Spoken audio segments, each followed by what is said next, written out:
ప్రియ సహోదరి సహోదరులారా, ఈరోజు మనం స్టెఫెన్ విశ్వాసాన్ని యూదా మత పెద్దల ముందు ధైర్యంగా ఎలా ప్రకటించాడో తెలుసుకుందాం. అపుస్తుల కార్యము 6వ అధ్యాయం 7వ అధ్యాయం చదివినట్లయితే మనకు అది అర్థమవుతుంది.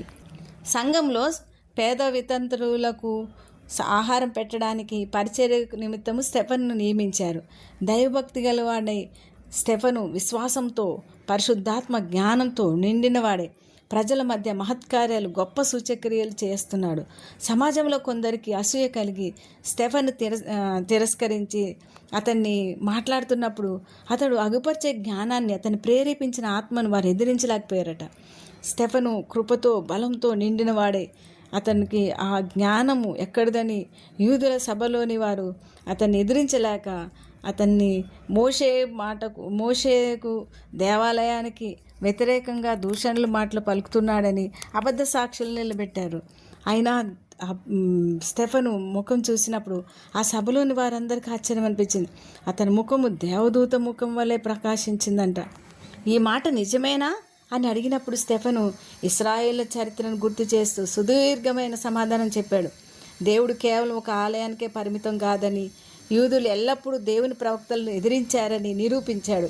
దేవుడు మహిమ గలవాడై అబ్రాహాముకు ప్రత్యక్షమై ఏ ఒక స్థలానికి పరిమితం కాదని, నీవు నేను చూపించే దేశానికి వెళ్ళమని, కనాన్ దేశంలో లేదా దేవాలయం లేనప్పుడు దేవుడు మాట్లాడాడని, ఇశ్రాయేల్ పితరులు అసూయతో యోసేపును ఐగుప్తుకు అమ్మివేశారు, కానీ దేవుడు అతనికి తోడై ఉండి అతన్ని హెచ్చించాడు.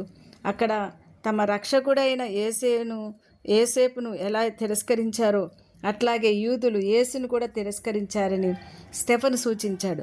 మోషేను ఇశ్రాయేలు మొదట తిరస్కరించి నిన్ను మా మీద అధికారిగా నియమించిన వాడు ఎవడు అని అడుగుతారు.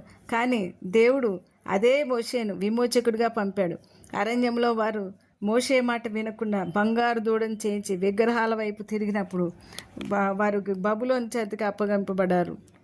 దావీదు దేవుని దయ పొంది యాకోబు యొక్క దేవుని నివాసస్థలం కట్టగోరాను, కానీ సొలొమోను ఆ మందిరాన్ని కట్టించాడు.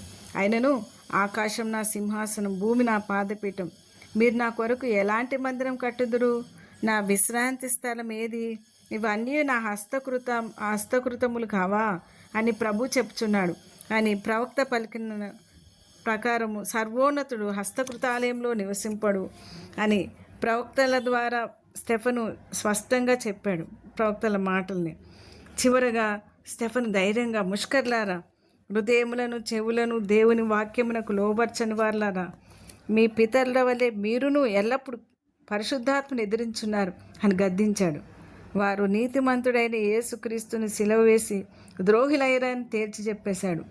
దేవదూతల ద్వారా నియమింపబడిన ధర్మశాస్త్రం మీరు పొందితిరి కానీ దాన్ని గైకొనలేదు అన్నాడు. వారి మాటలు వినగానే వారికి కోపం మండిపోయింది. అతని మీద పండ్లు కొరికారు. అయితే ఇవన్నీ పట్టించుకోవట్లేదు స్టెఫెను. అతను పరిశుద్ధాత్మతో నిండినవాడే ఆకాశం వైపు తేరు చూశాడు. ఆకాశంలో అతనికి ఏం కనబడింది అనుకున్నారు?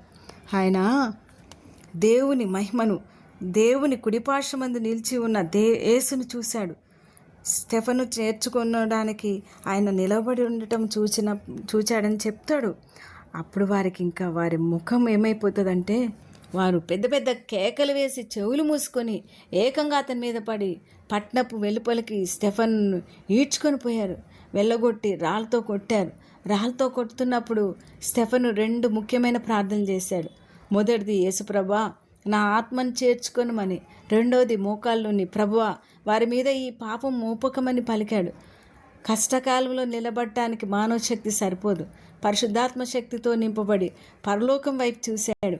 ఏ పరిస్థితిలోనైనా క్రీస్తుకు నమ్మకమైన సాక్షులుగా జీవించాలి మనం కూడా. స్టెఫెను ప్రార్థన తర్వాత సౌలు గొప్ప అపోస్తులుగా మారడానికి పునాది అయింది. యూదులు దేవుని వాక్యాన్ని విన్నారు కానీ తప్పుల్ని హెచ్చరించేసరికి వారు మండిపోయారు.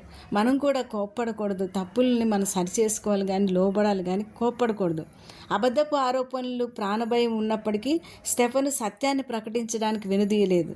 లోకం మనకు వ్యతిరేకంగా మన విశ్వాసానికి ధైర్యంగా మనల్ని ఎదుర్కోవాల్సిన సమస్యలు వచ్చినప్పుడు మనం కూడా నిలబడాలి. యూదులు స్టెఫెన్ను రాళ్ళతో కొడుతున్నప్పుడు ఆయన మోకాళ్ళ నుండి ప్రభువుని ప్రార్థన చేయడం అనేది అట్లాంటి సమర్పణ మనకు కూడా కావాలి. కీడు చేసిన శత్రువుల నిమిత్తం క్షమించే హృదయం మనకు ఉండాలి. దేవుడు కేవలం చర్చి భవనాలకి అంకితం కాదు. అది ఆ పొరపాట్లు మనం కూడా సరి చేసుకోవాలి. మన హృదయమే ఆయన ఆలయం, ఆయన నివసించే స్థలం. మన వ్యక్తిగత జీవితం పవిత్రంగా ఉంచుకోవాలి. కేవలం భోజనం వడ్డించే పరిచర్యకు స్టెఫెను అంకితం అయిపోలేదు, ఎన్నుకోబడ్డాడు. కానీ ఆత్మతో జ్ఞానంతో నింపబడి ఆయన గొప్ప పరిచర్య చేశాడు. మనం కూడా మనం చేసే చిన్న పరిచర్యతో తృప్తి పడకుండా నమ్మకంగా ఉన్నప్పుడు దేవుడు మనల్ని హెచ్చిస్తాడు. మరి ప్రార్థన చేసుకుందామా? ప్రార్థన. స్తుతి సింహాసనాసీనుడైన మా పరలోకపు తండ్రి, మీకు వందనాలు. మేము కూడా తండ్రి మా జీవితాలు మీకు సమర్పించుకుంటున్నాము. ఏ పరిస్థితి అయినా ధైర్యంగా నిలబడడానికి నీ కృపను మాకు దయచేయండి.